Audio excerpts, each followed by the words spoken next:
সকাল থেকে আকাশটা কেমন মেঘ করে আছে। এই বর্ষাকাল এলেই আকাশের এই অবস্থা থাকে সারাদিন। কদিন ধরে তো জয়া দিদিকেও দেখি না। এই তো জয়া দি। আরে, তোমার তো আয়ু আছে বলতে হবে জয়া দিদি। আমি কেবল তোমার কথাই ভাবছিলাম। আমার কথা আবার ভাবার কি আছে শুনি? আরে, তুমি আমার প্রতিবেশী, তোমার আপদে বিপদে তো আমরাই আগে যাব। কদিন ধরে তোমাকে দেখছি না, তাই ভাবছিলাম। সে কথা আর বলিস না। আমার হাড়কিপ্টে শ্বশুর আছে না, তার জন্য কোথাও যে শান্তি আছে নাকি? দুদণ্ড চোখের আড়াল হলে রান্নাঘরে গিয়ে চাল ডালের হিসেব করে। হিসেবি হওয়া তো ভালো।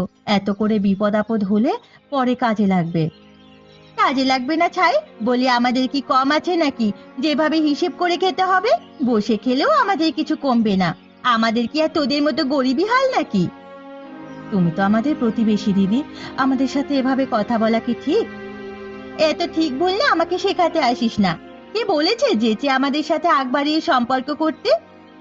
আমরা পাশাপাশি দুই বাড়ির মানুষ। প্রতিবেশী হিসেবে তো তোমাদের আমাদের মিলেমিশে থাকা দরকার। এত মেলামেশার দরকার নেই বাপু আমার। আমাদের সাথে তোদের যায় নাকি যে এত মিলে চলবো? আমরা কিন্তু প্রতিবেশী হিসেবে তোমাদেরকে আপন মানুষের মতোই ভাবি। তুমি কেন এমন করো আমাদের সাথে? বুঝি না।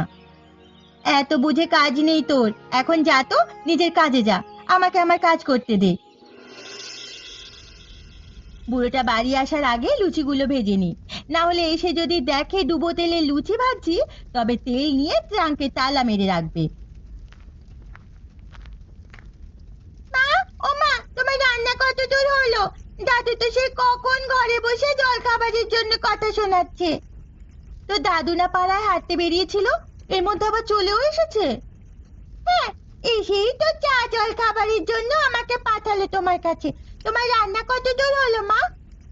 রান্নার খবর পরে নিবি। আগে তেলের শিশিটা এখানে রাখ, আর এই বড় ঢং ওইখানে লুকিয়ে রাখ। এ মা, তুমি আবার বড় তেলের ঢং বের করেছো? দাদু শুনলে এক্ষুনি দক্ষ যজ্ঞ বাজাবে। বেশি কথা না বলে যেটা বলছি সেটা আগে কর। না হলে তো দাদু এখানে চলে আসলে আবার কথা শোনাবে আমায়। এ বাড়ির একটা মানুষ যদি একটু কাজের হতো। ননিকে সেই কখন পাঠালাম আমার জল খাবারের জন্য। আরে এখনো এলি না কেন? এই যা, দাদু তো রান্নাঘরে চলে এসেছে। এ কি বৌমা, তেলের ড্রাম থেকে একটু একটু করে তেল নিয়ে তেলের শিশিতে ভরে রাখতে বলেছিলাম না তোমায়? তুমি তো দেখছি তেলের সাগর নিয়ে বসে আছো। এ বাবা, আসলে লুচিগুলো ভাবলাম ফুলকো করে ভাজি, তাই একটু তেল বেশি দিয়েছিলাম। তাই বলে এভাবে তেলের সাগরে লুচির স্নান করাবে? আর ময়দার পাত্র থেকে ময়দা পড়ে আছে কেন মেঝেতে? ময়দা নামাতে গিয়ে একটু মেঝেতে পড়েছে আর কি। আপনি ঘরে যান, আমি এক্ষুনি ননিকে দিয়ে আপনার জলখাবার পাঠিয়ে দিচ্ছি বাবা। হ্যাঁ, আমাকে পাঠিয়ে সংসারের সব জিনিসের এভাবে অপচয় করবে আমার চোখের আড়ালে, তাই না? আজকে থেকে তার হবে না। এবার থেকে রান্না করতে হলে আমার থেকে সব জিনিসপত্র মেপে মেপে আনবে। ঠিক আছে বাবা, আপনি যেমনটি বলবেন তেমনই হবে। এখন ঘরে গিয়ে বিশ্রাম করুন, আমি আপনার জলখাবার পাঠিয়ে দিচ্ছি। হ্যাঁ, যাচ্ছি। আয় ননি দিদি ভাই, তুই আমার সঙ্গে আয়। হাতে করে তেলের বড় ডংটা আর ময়দার পাত্রটা নিয়ে আয় তো। এবার থেকে যা লাগবে আমার থেকে চেয়ে নেবে যত সব। এই বুড়োটা যে কবে পটল তুলবে! বুড়োটার জন্য আমি সংসার করে একটুও শান্তি পাই না। সারা দিন রাবণের গোষ্ঠীর জন্য রান্না করা, আর একটু পান থেকে চুন খসলে কথা শোনায় আমাকে। কি হয়েছে গিন্নি? একা একা গজগজ করছো কেন? খেতে এসেছো, চুপ করে খেয়ে যাও তো দেখি। খাবার ফেলে আমার মাথা খেও না আর তোমরা। যা বাবা, আমি আবার কি করলাম? মা রেগে আছে বাবা। এখন তুমি মাকে কিছু বলো না। সকালে দাদু রান্নাঘরে গিয়ে মাকে বকা দিয়েছে। বাবা আবার কি বললো তোমাকে? কি আর বলবে, তোমার বাবা কিপ্টেমিতে সারা গায়ের সবার থেকে জয়ী হবে। শুধু সারা গায়ে নয়, সারা দুনিয়ায় তিনি জয়ী হবেন। আবার শুরু করলো? আজকে আবার বাবা কি করেছে শুনি? সকালবেলা আমি লুচি ভাজতে ডুবো তেল কেন দিলাম, সেই নিয়ে সে কি তুলকালাম কাণ্ড। আবার বলে কি না, তেল আর ময়দা তার ঘরে সিন্দুক দিয়ে রাখবে, রান্নার সময় চেয়ে আনতে হবে তার থেকে। এমন নির্লজ্জের মতো হেসো না তো। আমার গা পিত্তি জ্বলে যাচ্ছে একেবারে। কাল একটা পাকা আম কেটে সেটাকে 4 টুকরো করতে বলে। বাবা তো ঠিকই বলেছেন, বাড়িতে আমরা 4 জন আছি, তাই 4 টুকরো করতে বলেছে। তা করলেই তো ভালো হতো। আমার ভাগে কেবল আমের আটি জুটেছে, সেটাও আবার তিনি চেটে পুটে পরিষ্কার করে দিয়েছেন। ভালোই তো করেছে মা, এমনিতেও তুমি ওই আটি খেতে না, বাইরে গিয়ে ফেলে দিতে। তাই বলে এমন করবে? চা বানাতে গেলে একবার ব্যবহার করা চায়ের পাতি আমাকে দিয়ে 3-4 বার ব্যবহার করান। এসব নিয়ে লোকে আমাকে কথা শোনায়। বেশ বেশ, তবে তুমি বাইরে যেও না। এই বাড়িতে শান্তিতে থেকে একটু নিঃশ্বাস নেবার উপায় আছে নাকি, যে সারাদিন বাড়িতে থাকবো? তোমার বাবার জন্য কেবল বাতাস খেয়ে বেঁচে থাকলেই হলো। আসতে বলো মা, দাদু শুনতে পেলে এই বাতাসও কিন্তু ভাগ করে দেবেন। তখন আর শান্তিতে নিঃশ্বাস নিতে পারবে না।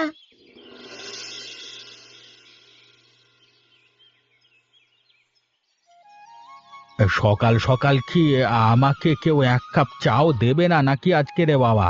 সকাল থেকে পেটে একটু নিমের জলও পড়লো না। ধের। এই নিন বাবা আপনার চা, সাথে দুটো বিস্কুট দেবো? এই না না বৌমা, এখন বিস্কুট খেয়ে ফেললে আবার বাড়িতে কেউ এলে তাদের সামনে দেবে কি? আর হ্যাঁ, চায়ে চিনি কম দিয়েছো তো? জি বাবা, চায় চিনি দুধ সবই কম দিয়েছি। আপনার কথা মতোই চা বানিয়েছি আমি। তা বেশ ভালো করেছো। বৌদি, ও নানি, কোথায় গেলি তোরা সব? এ কি, তুই এখানে, তাও আবার ব্যাগ হাতে? তা কি ব্যাপার কি? বড্ড তোমাদের কথা মনে পড়ছিল বাবা, তাই চলে এলাম। এসেছিস ভালো কথা, তা আবার এত বড় ব্যাগ হাতে নিয়ে এসেছিস কেন? আর আমাদের কোনো খবর না দিয়েই চলে এসেছিস কেন? ও মা, বাবার বাড়িতে আসবো, তার জন্য আবার আগাম বলে আসতে হবে নাকি আমায়? হ্যাঁ, তোর বৌদিকে তো আমি মেপে চাল দিয়েছি দুপুরে রান্নার জন্য, এখন তুই খাবি কি শুনি? কেন বাবা? এখন আপনি আপনার চাল না হয় একটু বেশি দিয়ে দিন, আমি এখনো ভাত বসাইনি। না না, কোনো চাল বেশি দেওয়া দেওয়ি হবে না, যা দিয়েছি তাই রান্না করো। ওই ভাতেই সবাই ভাগ করে খেলে হয়, যত সব। আচ্ছা, আর কিপটে বুড়ো, একে উচিত শিক্ষা না দিলে আর হচ্ছে না। কি ভাবছো এত বৌমা? এখন যাও যাও, তোমরা ঘরে যাও দেখি, শান্তিতে দুদণ্ড এই কাগজ পড়বো সেই উপায়ও নেই। চলো বৌদি, আমি না হয় বাবার ভাগের ভাত থেকে কিছুটা ভাত খেয়ে নেব। আহা, শখ কত আমার খাবারে ভাগ বসাবে! যা এখন আমার চোখের সামনে থেকে যা, যত সব। কি গো বৌদি, এই সকাল থেকে দেখছি চুপচাপ কাজ করে যাচ্ছ। আমি আসাতে তোমরা কেউ খুশি হওনি বুঝি? তোর বাবার বাড়িতে তুই এসেছিস, আমি অখুশি হবার কে বাপু? আর বেশি কথা বললে তোর বাবা না জানে আমার কথার উপরেও কার্পণ্য করে বসেন। বাবা আগাগোড়াই একটু এমন। আমি তো ভাবছি যে কারণে এসেছি সেটা বললে না জানি বাবা কি বলে বসে আমাকে। কি কারণে এসেছিস শুনি? বলবো বলবো, রাতের খাবারে সবাই খাবার টেবিলে আসো তখন বলবো। কই গো বাবা, গোপাল দা, কোথায় গেলে তোমরা? খাবে না নাকি তোমরা? তুইও বসে পড় কমলা, সবাইকে একসাথেই খাইয়ে দি। ঠিক আছে বৌদি।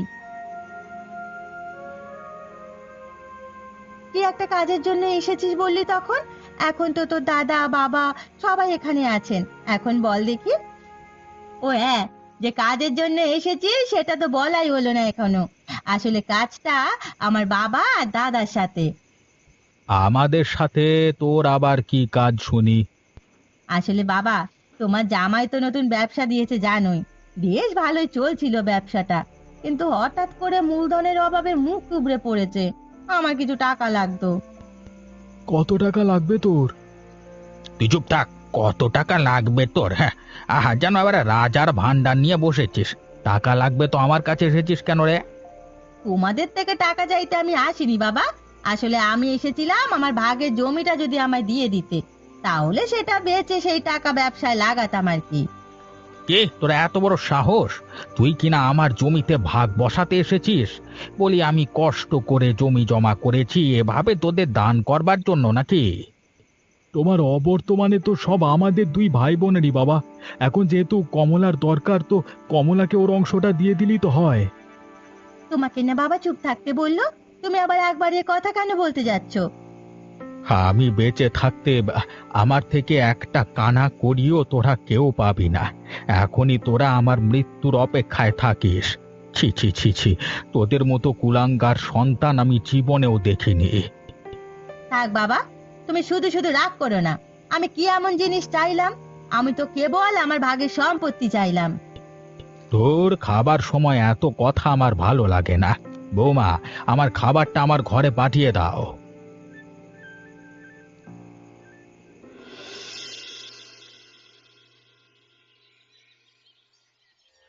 কমলা, একটু হাত চালিয়ে কর, তো দাদা আবার দোকানে যাবে। করছি বৌদি, আমি এদিকে ফুলকো করে লুচিগুলো ডুবো তেলে ভেজে নিচ্ছি। তুমি বরং সুজির হালুয়াটা বানিয়ে নাও। ডুবো তেলে লুচি ভাজিস না, বাবা এসে দেখলে আবার কুরুক্ষেত্র বাঁধাবে। বাবা কেমন কিপটে জানিস না? সে জানতে আর বাকি আছে নাকি? জয়াদি, ও জয়াদি, বাড়িতে আছো নাকি? দেখতেই তো পাচ্ছিস রান্না করছি, তা আবার এত কথা শুধোনোর কি আছে শুনি? আসলে এসেছিলাম একটা কথা বলতে তোমাদের। কি কথা শুনি? কাল তো আমার ছেলেটার গালে ভাত, তাই একটু ছোটখাটো ভাবে ভাত আর ঝোল মাংসের আয়োজন করতে চাইছি। করবি তো কর, আমাকে কেন এখানে বলতে এসেছিস শুনি? কি হয়েছে বৌমা? রান্নাঘর থেকে এত চেঁচামেচির আওয়াজ কিসের? আরে মালামা, কি হয়েছে? আসলে কাল আমার ছেলেটার গালে ভাত কাকামশাই, তাই আমি একটু ভাত আর মাংসের ঝোলের আয়োজন করব। সেই জন্য আপনাদের নিমন্ত্রণ করতে এলাম। ওসব প্রতিবেশীর মাংসের ঝোল খেতে আমাদের বয়েই গেছে। তুমি চুপ থাকো বৌমা। তুই কোনো চিন্তা করিস না মালামা। আমি আর ননি দিদি ভাই কালকে দুপুরে তোদের বাড়ির মাংসের ঝোল খেতে যাবো। হ্যাঁ, শুনে খুব খুশি হলাম কাকা বাবু। আমি তাহলে এখন আসি, কাল চলে আসবেন কিন্তু।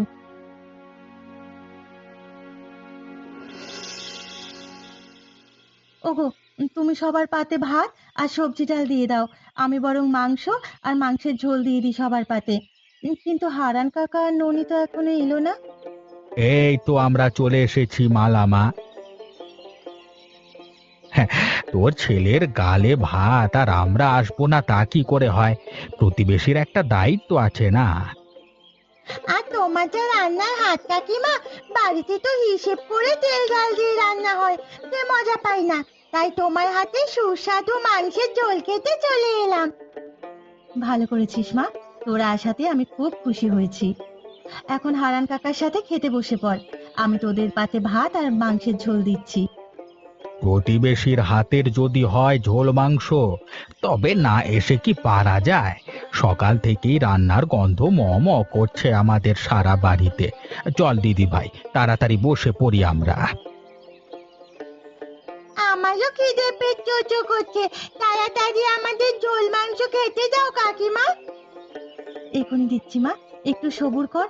কই গো, ভাত আর সবজি ডাল দাও এখানে, আমি ঝোল মাংস দিচ্ছি। বাবা, ও বাবা, সেই যে কাল ওদের বাড়ি থেকে ঝোল মাংস খেয়ে এসে ঘুম দিলেন, এখনো তো ওঠার নাম নেই দেখছি। এদিকে সকাল থেকে জল খাবার বানিয়ে বসে আছি আমরা। ও বাবা, বাবা, দাদা, বৌদি, তোমরা সবাই এদিকে এসো। বাবা যে কোনো কথা কইছে না, কোনো সাড়া শব্দ নেই যে। কি হয়েছে কমলা, এভাবে চিৎকার করে উঠলি কেন? ওরে দাদা, বাবা যে আর নেই আমাদের মাঝে, বাবা যে আমাদের ছেড়ে চলে গেছে। সে কি বলছিস তুই কমলা? বাবা চলে গেছে মানে? আমি সকালে বাবাকে খেতে যাবার জন্য ডাকতে এসে দেখি বাবা মারা গেছেন। হায় হায় হায় হায়, এ কি করলো ওপরওয়ালা আমাদের সাথে? আমাদেরকে যে এতিম করে দিলেন। মরেছে ভালোই হয়েছে, আপদ বিদে হয়েছে। আমাকে কি জ্বালানোটাই না জ্বালিয়েছে বুড়ো। এখন Adobe Express, AI photo, video. মরেছে ভালোই হয়েছে, আপদ বিদে হয়েছে। আমাকে কি জ্বালানোটাই না জ্বালিয়েছে বুড়ো। এখন মরেছে, আমার হাড় জ্বালা কমবে এবার। বাবা, আমাদের ছেড়ে এভাবে যেতে পারেন না বাবা। কাল যে মানুষটা প্রতিবেশী ঝোল মাংস খেয়ে এলো পেট পুড়ে, আজ সে কি করে মারা গেল? ওরা আবার বাবার খাবারে কিছু মিশিয়ে দেয়নি তো? এই যে, একদম ঠিক ধরেছো, আমি এটাই বলতে চেয়েছিলাম। তাড়াতাড়ি পুলিশ ডাকো। তবেই এই সমাধান মিলবে। পুলিশ না বৌদি, আমার ভাসুর শঙ্কর দাদা আর মৃণালিনী বৌদিকে আনলেই সব সমস্যার সমাধান জানা যাবে। ওনারা গোয়েন্দা বিভাগে চাকরি করেন। বেশ, তবে তাই করা হোক। ওগো, তুমি কি বলো? হ্যাঁ হ্যাঁ, তাই করো কমলা। যদি ওই প্রতিবেশীর ঝোল মাংস খেয়ে বাবার কিছু হয়, এটা জানা যায়, তবে ওদের কাউকে আমি ছাড়বো না। 14 শিকের ভাত খাইয়ে ছাড়বো সব বেটাকে। বিশ্বাস করো জয়া দিদি, আমি কাকাবাবুকে খাবারে বিষ মেশাইনি। বিষ মিশিয়ে আমার কি লাভ হবে বলো তো? চুপ থাক পোড়ামুখী। যখন থানার দারোগা এসে তোদের কোমরে দড়ি বেঁধে নিয়ে যাবে, তখন সুরসুর করে সব সত্যি কথা মুখ দিয়ে বেরিয়ে যাবে। সত্যি করে বল মালা, আমার বাবাকে ওই মাংসের ঝোলের সাথে কি মিশিয়ে খাইয়েছিস? আমি তোদের এত ভালো ভাবতাম, আর তোরা কিনা আমার বাবাকেই মেরে দিলি রে। বিশ্বাস করো দাদা, আমি তো প্রতিবেশী হিসেবে আমার ছেলের গালে ভাতের অনুষ্ঠানে কাকাবাবুকে ঝোল মাংসের নিমন্ত্রণ করেছিলাম কেবল। কে জানতো এমন এক দুর্ঘটনা ঘটবে। থাক বৌদি, ওকে আর কিছু বলার দরকার নেই। এই যে আমার ভাসুর আর মৃণালিনী দিদি চলে এসেছে, যা করার ওরাই করবে। ওদেরকে ধরে নিয়ে যান শঙ্কর দাদা। ওরা আমার শ্বশুর মশাইকে ঝোল মাংসের সাথে বিষ মিশিয়ে খাইয়েছে। কাউকে সামান্য সন্দেহের জন্য তা ধরা যায় না। তার বিরুদ্ধে সকল প্রমাণের ভিত্তিতেই তাকে দোষী সাব্যস্ত করা যাবে। বিশ্বাস করুন আপনারা, আমি কিছু করিনি। ঝোল মাংস তো অনেকেই খেয়েছে, কারোর তো কিচ্ছু হয়নি। এখন আপাতত আমরা কাউকে বিশ্বাস করতে পারবো না। সবাই এখন আমাদের চোখে সন্দেহের তালিকায় থাকবে। আমরা আগে ভালো মতো সব বুঝে নেব, তারপর প্রমাণ জোগাড় করব। তাহলে বোঝা যাবে কে হত্যাকারী। আমার বাবার খাবারে যে বিষ মেশালো, তাদেরকে তোমরা বড় শাস্তির ব্যবস্থা করে দেবে দাদা। তুমি চিন্তা করো না কমলা, আমরা যখন একবার এসে গেছি তখন এর সমাধান করেই যাব। এখন সবাই যার যার ঘরে যাও, আমরা প্রয়োজন মতো সবার সাথে দেখা করব। কি গো, সেই কাল থেকে তো আমরা এই রহস্য নিয়ে ঘাটাঘাটি করছি, কিন্তু কোনো তো সমাধান পেলাম না। তুমি কিছু পেলে গো? কেসটা বড্ড জটিল, বুঝলে গিন্নি। আশেপাশে খোঁজ খবর নিয়ে যা শুনলাম তাতে মালার পরিবার খুবই সজ্জন। আরে ওরা এই কাজ করতে পারে না, আর এর পেছনে ওদের কোনো স্বার্থ নেই। তবে কি এই বাড়ির কেউ এই কাজটা করেছে? আমিও এটাই সন্দেহ করেছি। শুধু এক জায়গাতেই জটলা পাকাচ্ছে। হারান বাবু প্রতিবেশীর বাড়ির ঝোল মাংস খেয়ে এসে ঘুমিয়েছেন, আর পরের দিন তাকে মৃত পাওয়া যায়। বাড়িতে তো উনি কিছুই খায়নি। যা খেয়ে এসেছে প্রতিবেশীর বাড়ি থেকেই খেয়ে এসেছে। এতে করে সন্দেহের আঙুল কেবল ওদের দিকেই ওঠে। সেই জন্যই তো আমি কোনো সিদ্ধান্ত নিতে পারছি না। আর মালার বাড়িতে আমি কালকে রাতে গিয়ে সবার সাথে কথা বলে এসেছি। কারোর কথায় সন্দেহজনক কিছু মনে হয়নি আমার। আসবো কাকু? আরে ননি যে, এসো মা এসো। মা তোমাদের জন্য জল খাবার পাঠিয়ে দিয়েছে, ডুবো তেলে ফুলকো লুচি আর সুজির হালুয়া। বাহ, ডুবো তেলে ফুলকো লুচি আমার খুব পছন্দের। কতদিন বাদে এই বাঙালিয়ানা খাবার খেলাম। শহরে ওসব খাবার খেয়ে আমার রুচি মরে যাওয়ার উপক্রম। এখন তো দাদু মরেছে বলে এসব ডুবো তেলে ফুলকো লুচি পেয়েছো, না হলে দাদু বেঁচে থাকলে এই তেলের জন্য মাকে কি কথাই না শোনাতো। তোমার দাদু বুঝি খুব কিপটে ছিল? সে আর বলতে, সারাদিন মায়ের সাথে রাগারাগি করতো। পিসি কিছু টাকা চাইতে এসেছে বলে পিসিকেও কত কথাই শোনালো। ঠিক আছে, এখন তুমি যাও মা।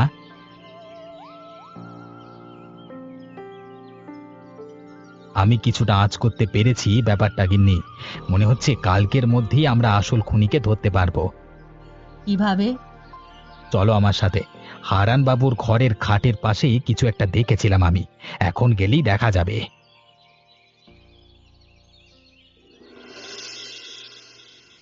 কি রে কমলা, তুই না বললি তোর ভাসুর দুদিনেই খুনিকে বের করে ফেলবে? এত সময় লাগছে কেন তাহলে? ধরবে বৌদি, ধরবে। বললেই তো আর যাকে তাকে ধরা যায় না। উপযুক্ত প্রমাণ না হলে কি কাউকে দোষ দেওয়া যায়? কার নজর পড়লো আমাদের সংসারে তা কেবল ওপরওয়ালাই জানেন। আমাদের হাসি খুশি সংসারটা একেবারে উচ্ছন্নয় চলে গেল গো। কি ব্যাপার শঙ্কর, তোমার কাজ কত দূর? আমার যে আর ভালো লাগছে না এসব। আর আমি আগেই বলেছিলাম মালাদাই সবাইকে ধরে নিয়ে হাজতে ভরে দিতে। পিঠে বেতের বাড়ি পড়লে এমনিতেই সব সত্যি কথা বলে দেবে। হ্যাঁ, সে বলে দেবে, তবে যে এই কাজ করেছে বাড়িটা তার পিঠে পড়লেই কেবল সত্যটা বেরোবে। আমরা আসল খুনিকে ধরে ফেলেছি। কি বলছো কি দাদা, সত্যি?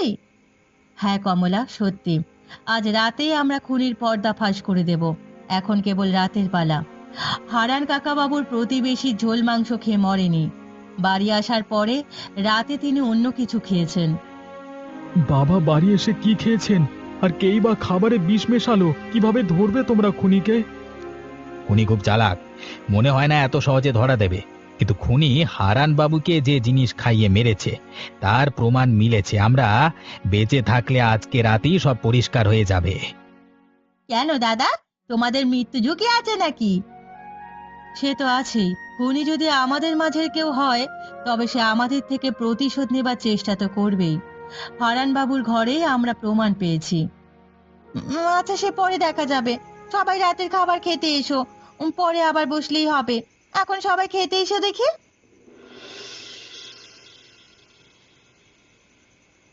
সবাইকে তো বলে এলাম যে প্রমাণ মিলেছে, কিন্তু এদের মাঝে কেউ তো খুনি হলে আমাদের উপরে আক্রমণ করবে। আরে, আমিও সেটাই চাই গিন্নি। খুনি কেবল এই ভুলটা করে বসুক, তাহলেই সব পরিষ্কার হয়ে যাবে। এখানে দুধের গ্লাসটা কে রাখলো? বাহ, রাতের বেলায় খাবার পরে এক গ্লাস দুধ খেলে ভালো ঘুম হবে। দাঁড়াও, কি করছো কি তুমি? এটা তো খুনির কোনো ফাঁদও হতে পারে, তাই না?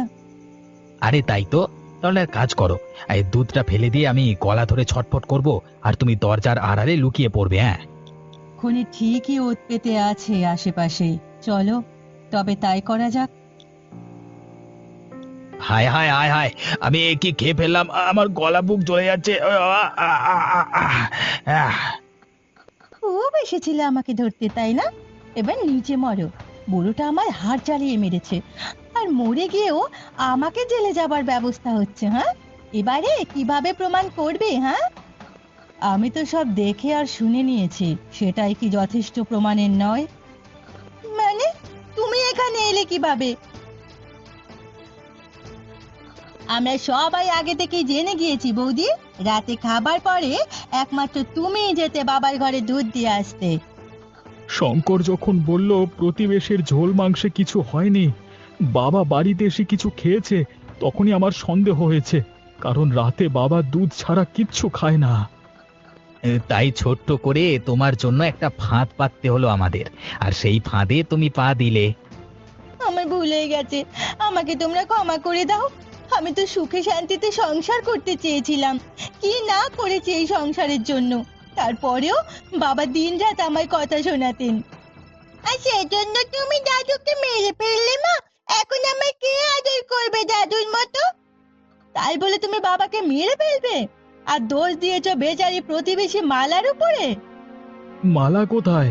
ওর কাছে আমাদের ক্ষমা চাইতে হবে। মালা আর তার স্বামীকে আমরা থানায় পাঠিয়েছি পুলিশ আনার জন্য। প্রতিবেশী ঝোল মাংসের দোষ হয়েছে, তাই এই কাজ প্রতিবেশীর হাতেই করাতে চাই আমরা।